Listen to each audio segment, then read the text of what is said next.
예수님께서 가버나움 회당에서 나와 시몬과 안드레의 집에 들어갔는데 그때 시몬의 장모가 열병으로 누워 있었습니다. 그래서 예수님께서 그녀의 손을 잡아 일으켰더니 열병이 떠나고 그녀가 일어나 사람들의 수종을 들었는데, 이는 첫 번째 시몬의 장모가 가지고 있었던 좌절감을 깊이 생각해 보아야 합니다.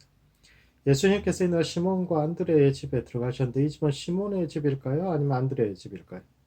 예수님은 시몬의 집에 들르고 안드레의 집에도 들르셨던 걸까요? 아마도 이 둘은 한 집에 살았던 형제인 것 같습니다. 시편 133편에는 형제가 연합하여 동거하며 어찌 그리 선하고 아름다운 고로 시작되는 시가 있는데, 이는 가난한 형제들이 부모님께서 돌아가신 후에 하나뿐인 집을 물려받아서 함께 사는 일이 드물지 않았던 당시의 시대상을 반영하고 있습니다. 경제적으로 조금 여유가 있으면 둘 중 하나는 분가해서 살 수 있을 텐데 그럴 형편이 안 되니까 함께 같이 사는 거죠. 그런데 아무리 형제여도 결혼해서 가정을 이루고 또 자녀들이 커가면서 함께 사는 것은 결코 쉽지 않습니다. 그래서 한 형제가 한 집에 살면서도 큰 소리 났지 않는 것을 칭찬하는 노래가 있는데, 아마도 베드로와 안드레 역시 이렇게 한 집에 사는 형제였던 것 같습니다. 그리고 그 집에 베드로의 장모가 함께 살고 있었습니다. 당시 유대 관습도 우리처럼 결혼하면 여자가 남자 집에 가서 삽니다. 즉, 시부모님을 모시고 사는 경우는 있어도 장인 장모를 모시고 사는 경우는 많지 않다는 뜻이죠.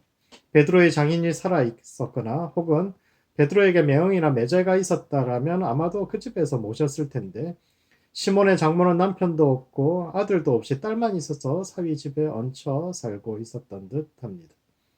옛말에 남편 밥은 누워서 먹고 아들 밥은 앉아서 먹고 딸년 밥은 서서 먹는다는 말이 있을 정도로 딸 집에 얹혀 사는 것은 쉽지 않은 일이죠.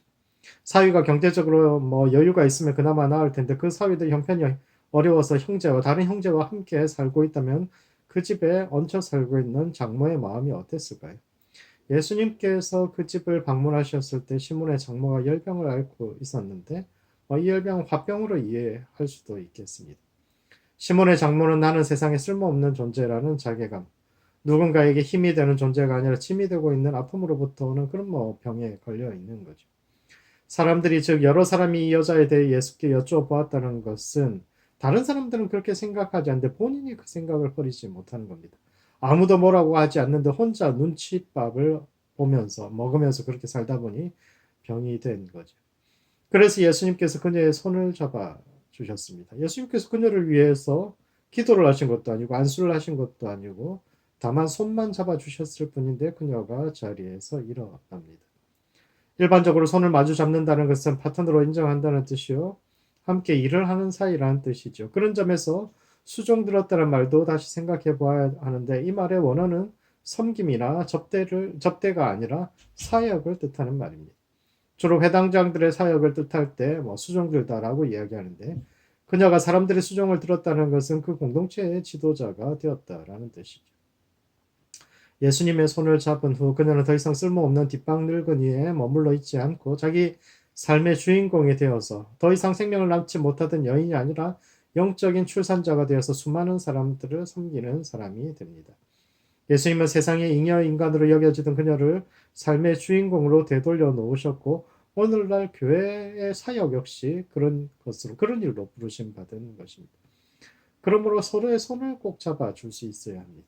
꼭 문제를 해결해 주지 않아도 그저 따뜻한 시선으로 바라보고 손잡아 주는 것만으로도 세상은 더욱 따뜻해질 수 있고 베드로의 장모처럼 일어나서 변화된 삶을 살 수 있는데, 이와 같이 서로의 손을 잡아 줄 수 있기를 바랍니다.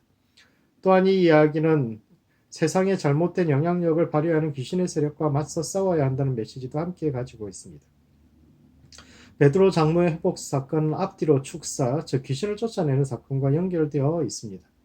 예수님께서 그녀를 치유하기 전 가버나움 회당에서 귀신 들린 사람을 고치셨고, 그녀를 고친 후에도 수많은 귀신 들린 사람을 낫게 하셨는데, 이런 샌드위치 사건, 앞뒤로 똑같은 비슷한 이야기가 나오고 중간에 있는 것은 앞뒤 이야기를 함께 설명하는 것이죠.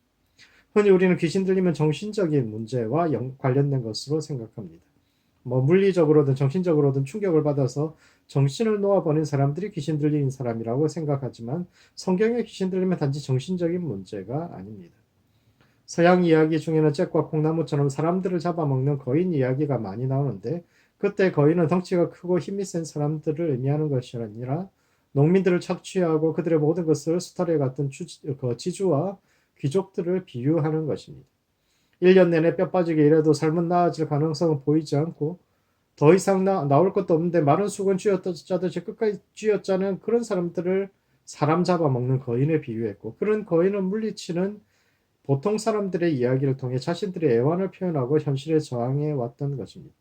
마찬가지로 성경의 귀신 이야기도 정신이 혼미했던 어떤 사람의 문제가 아니라 그 시대에 고통받던 보통 사람들의 이야기요. 그런 이들의 치유는 개인적인 문제로 치부될 수 있는 것이 아니라 서로가 서로의 손을 잡아줄 때 가능한 것입니다. 그런 점에서 예수님의 투쟁은 시대 정신과의 대결이죠.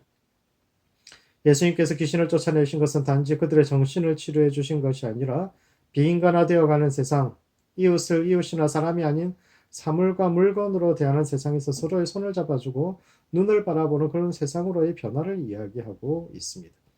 그런 점에서 예수님께서 행하셨던 축사는 대단한 영적인 파워로부터 나오는 것이 아니라 지극히 인간적인 마음, 사람을 사람으로 대하며 약자에 대한 지극한 연민으로부터 출발하는 것입니다.